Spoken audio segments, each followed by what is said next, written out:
The 2012 Volkswagen Tiguan isn't your typical blue-collar crossover.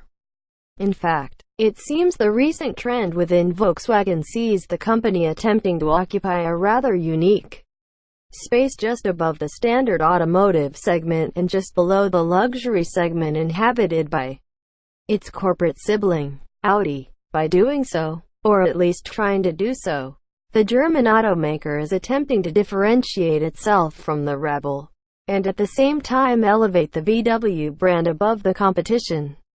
A quick glance at the 2012 Volkswagen Tiguan and you'll see a perfect example of this strategy. Is it a smart move? It certainly has potential, but it requires a deft hand and comes at a price. The real question, in this instance, is whether or not consumers are willing to pay a premium for what is ostensibly a fairly standard compact SUV.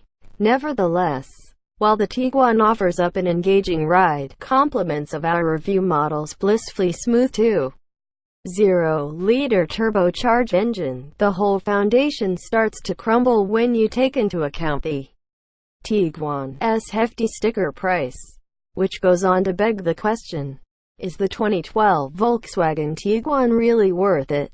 Or are you just paying for power? But before we delve into all that, let us take a closer look at Tiguan.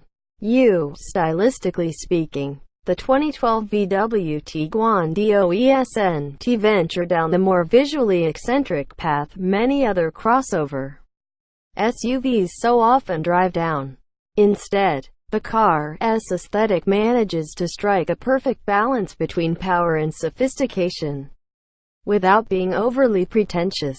And while we hate to describe the car as masculine, a click Z9, at this point, we can't quite maneuver around it.